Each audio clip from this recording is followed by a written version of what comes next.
Hello everyone, welcome back to my channel. I'm Bill. This is going to be a campaign update for the campaign I've been running on Sundays. We gamed last Sunday. The party had a slower start on what they wanted to accomplish at the beginning of this, trying to get a feel for what they remember from last game and what's going on. They camped away from the area where all the goblins and hobgoblins were. And then after the incident with whatever David encountered, his bard and his rogue, that put them to sleep during their watch. They were on third watch. So they have a cold breakfast. Then from there, they go and head back towards the town area, the little square. And they see an ogre pulling apart the toppled building, and he's making piles of wood, different sizes of wood, and then he's making a pile of whatever metal he's finding, and then the goblins are coming and taking some of the metal, and then one of the goblins gets squished by one of the pieces of wood because he is an ogre and they're not being careful enough. They notice that the goblins are now set up in some patrols to look around the area. They're set up in groups of 4. And there is 3 groups or 4 groups. I think 3 groups that are actively patrolling the area. Every once in a while, one of the groups outside of the others. And then about every 15 minutes, one group goes off into the distance. And then it takes them about 15 minutes to 20 minutes before they come back.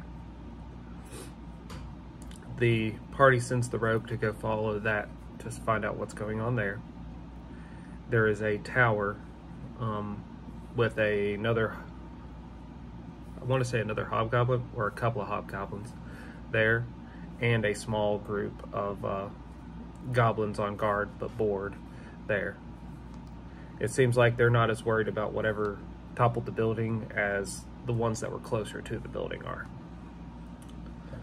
The party then goes and reinvestigates the barn where they heard goblin speech last time. And it was the paladin and the magus, but I think it was just the magus by himself, snuck all the way outside of the active part of town and went around the long way and then came back into a farm field that has been well unattended, so it's definitely nothing but overgrowth, and just sleeks through that until he's behind the barn, and then from there he's looking around trying to figure out what he can figure out about it. Eventually the paladin comes over to help him investigate some.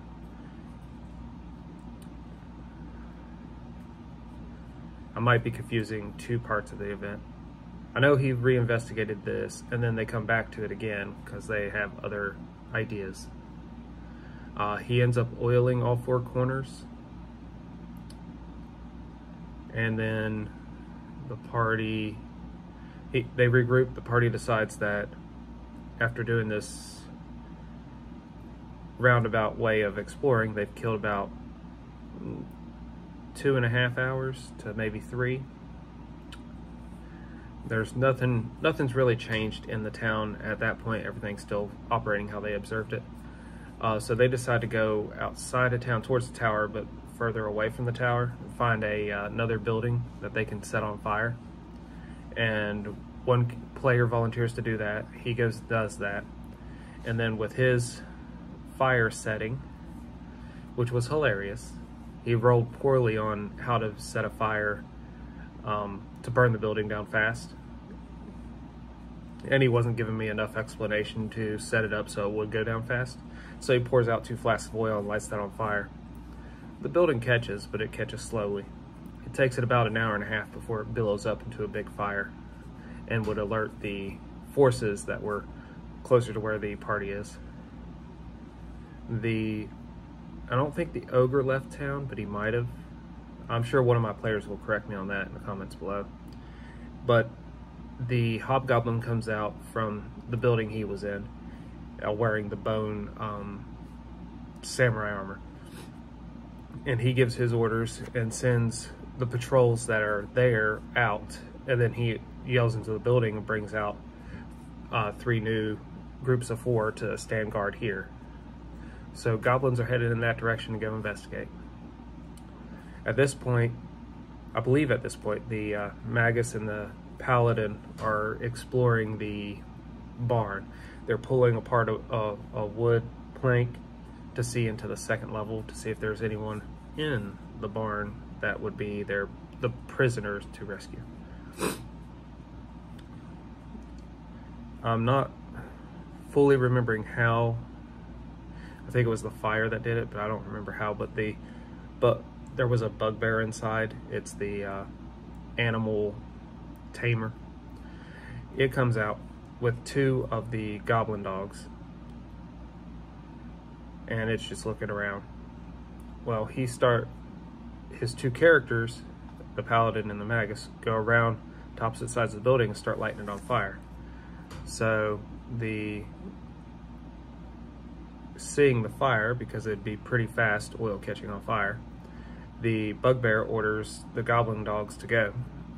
They run around the building and they find the Magus, the dwarf character, halfway to the next spot to light.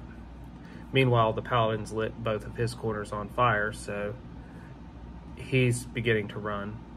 The Magus does something at this point. I think he sets a fire in front of him with like a flask of oil.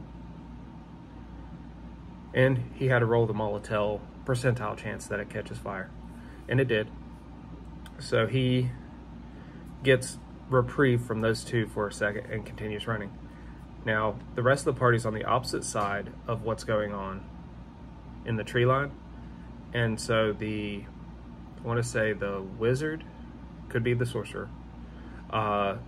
He's the only arcane spellcaster in the party besides the bard and the Magus. So he casts sleep on one of the groups of goblins, and 2 of the goblins out of the 4 fall down that are running to investigate. So next game, we'll see if the Paladin and the Magus can defeat 4 goblin dogs. If that's the case, then they need to do something about the bugbear so they can make their retreat quickly. And they don't have to actually, I'm not going to say it like that's the only option. They could fight the bugbear, they could do something to cause the bugbear to stay there for a minute, or any other numerous things to get away. But with the barn burning, the stuff I know as the game master out of game, it's very interesting how this is shaping up. So we'll see what the party wants to do next. The amount of time they have left until the prisoners are going to be sacrificed is, let's see, 6 hours to morning. Now they've killed about 4 hours by the time the barn's on fire. So they got 14 hours left before the sacrifice, if the sacrifice is going to be held at midnight during the blood moon, which was supposed to be that night. So we'll see what they do. Let me know if this was entertaining enough for you guys and if this recap was thorough enough. Until we all game again, guys.